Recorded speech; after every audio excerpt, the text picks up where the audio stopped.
So today's post was inspired by an interaction, not even interaction. I was walking by at a shopping mall, and the mother was just hailing out.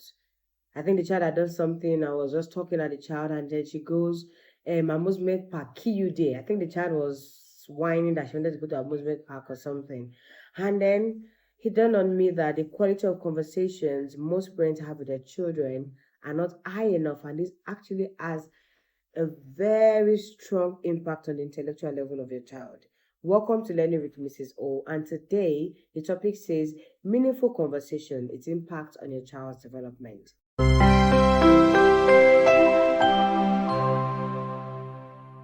I'd come to realize that a very big difference between the so called intelligent child in the class and a child that seems not to be sometimes is the quality of conversations they're having with the adults around them. Have had a school year where we resumed. Can you imagine resuming a school year and then you're telling the child it was January rather, we moved into spring term, and then everyone was saying Happy New Year, and the child had no clue that we had moved into a new year. And I was like, excuse me, you mean that it wasn't discussed in your house? You didn't mention that we're in 2024, we're in a new year. Even boils down to the fact that some children don't even understand the sequence of days of the week and months of the year, and in my opinion, those should be normal conversations at home. We are in the month of March, it's ending, that's 30 days. We're moving into another month. There's so many things your children should be aware of just by being around you. They're not supposed to be a topic taught in class. That should be part of the meaningful conversations you're having with your child. When you have meaningful conversations with your children, it boosts their confidence. It helps them develop good communication skills. They know a lot about a lot of things. So I'm going to be talking about what are the ways you can actually help your child. You can have better communication with your child. So my first point will be you have to be fully present. I know we are in the tech, we're in the phone era where everybody's on their phone, but you are trying to talk to you, they don't have your full attention.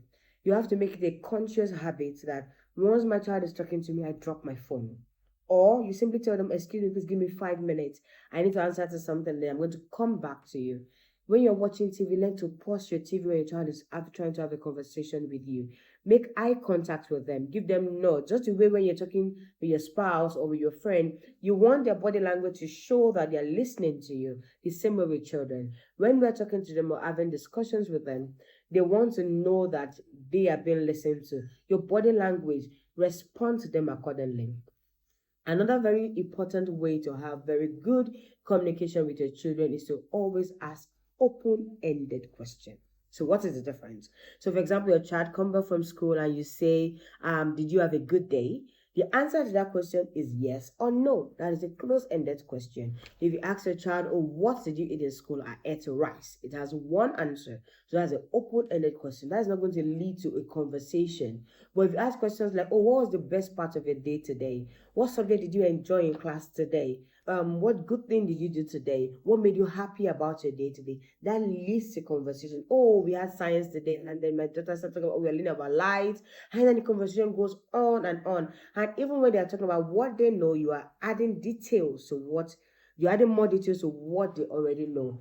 And then that also encourages them to talk more, and then knowing fully well that when they've had a long day, there's somebody at home waiting to have a conversation with them. And so the third point I'm going to be mentioning is follow your children's interest.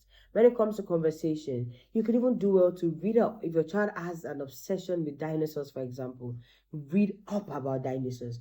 Come up and tell them about the new names of dinosaurs you've learned. You see their eyes sparkle. So read or follow their interest. If a child is interested in sports at some point, usually the children's interests change with time. Change with it. Have something to say, something meaningful. Be their body. Have things you're saying to them.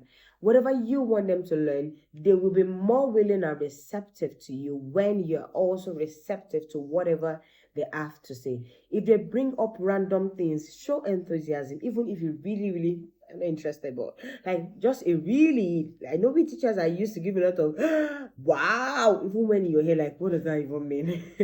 But yeah, we are used to giving a lot of our face showing expression of interest so that the child is willing to say more. The child knows that you're interested in what he or she has brought up. And then most importantly, my fourth point will be share your own story with your kids. How was your own day, for example? So most of the time when we're driving home from school, I talk about my day. Oh, I had a good day today. I give examples of what happened in my class. They had their own point. Most of the time they know the kids in my class. So, oh, Fatima did this. Oh, this person did that. And then that encourage them to also remember what happened in their own class also. And then all of it, the conversation goes on and on. And then I'm adding, I'm correcting. Maybe, oh, he did this to his friend. Oh, do you think that's a good thing to do? I'm having conversation with my children. Show them that conversation is a two-way street. So you also bring up conversations. If you are cooking, talk about what you're doing. I know you most often when you're doing something, your kids come around and go, "Mommy, what are you doing?"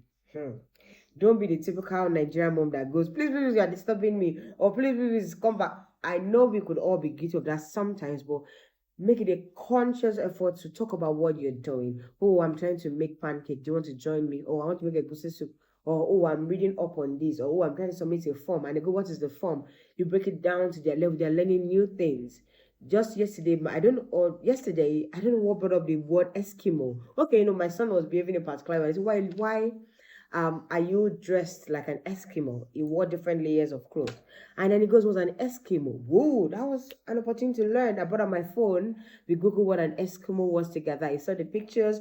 We learned that they lived in the northern Canada. And he has learned that for life. If you go somewhere tomorrow and I talk about people that live in the northern part of Canada, he can boldly say, oh, I know they are called Eskimos. And that just came up. We used our computer to look at my phone to look at it rather, and he has learned that for life. So that is one of the ways to make sure you're having meaningful and quality conversation with your children. Fifth point I'll be bringing up is create special conversation moments. For me, usually our drive home. That was why I really loved when somebody was driving me. I could have that conversation with my children.